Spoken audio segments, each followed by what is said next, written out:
purpose. And it is not just one location of the world. It is in every single country, every city, every town. We are not told the truth about our historical narrative. There was an extremely advanced group of people right here where we are today, a massive group. They were here, much closer to our timeline than what we have been told. And knowing this unlocks so many questions, or questions from thousands of people, all with different points of view, different skill sets, different knowledge, all working together. These questions, they will always find answers. We all know that restoration really means destruction.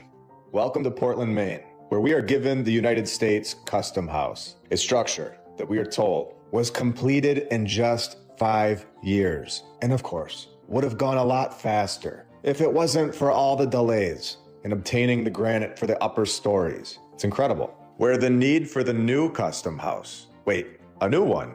What is this? The fire destroyed the exchange building, which had previously housed the customs office, post office, and courts, as well as 1,800 other buildings in the center of the city, all gone to this fire. Now, with 1,800 buildings gone in flames, where some of them were stone, where we all know that stone is not flammable, we get this interesting article in the Portland Herald, where there is confusion about the death toll. Of course there is. On July 10th, 6 days after the fire, they report that 3 intoxicated men burned and didn't make it, which was one of the first buildings to burn down. However, it's also reported only 1 person didn't make it, where you can read the ridiculous story here. I'm not buying that one at all. You can catch a lady, but not a baby. It's ridiculous. Where the final number finally comes out, where on July 14th,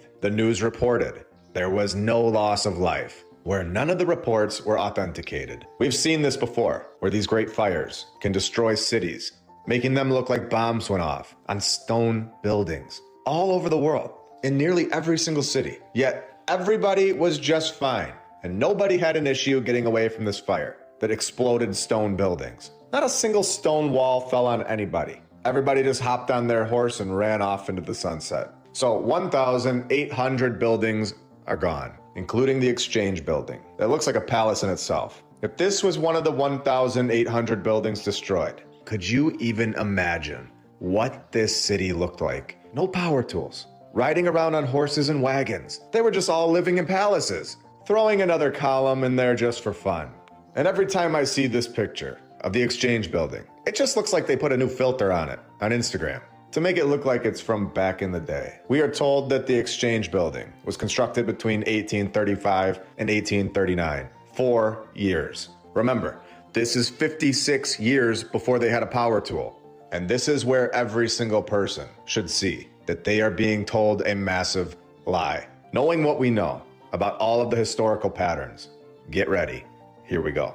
July 4th, 1866 was the end of this building, where it was burned down by a fire that destroyed the entire city. 1,800 buildings, spreading from stone building to stone building, column after column, where after being in use for 15 years, this building burned down on January 8th, 1854, where demolition was the only alternative. Between 1854 and 1965, 2 more federal buildings occupied this exact same site. Multiple buildings, yet again, multiple fires. A total and complete mess of the narrative. Patterns that we've seen all over the world, not giving us any information about how these buildings were just thrown together and knocked out over and over on the same site with ease.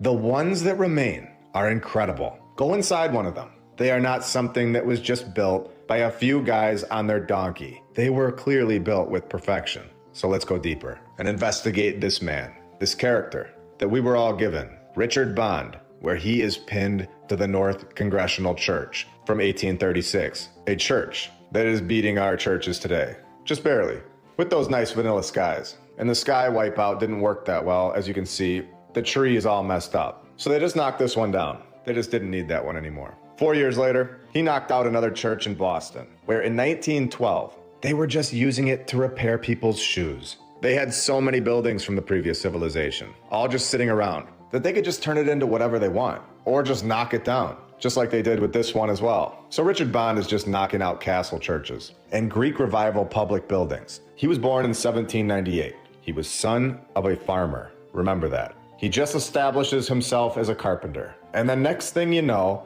out of nowhere, he is now an architect. Which school did he go to? Who trained him? None of this would be an issue for Richard. He would join forces with Isaiah Rogers and form Rogers and Bond, where you're never gonna guess what Rogers' dad did. This guy was also a farmer. Everyone was just either a farmer or a master architect in the 1800s. There's no in between.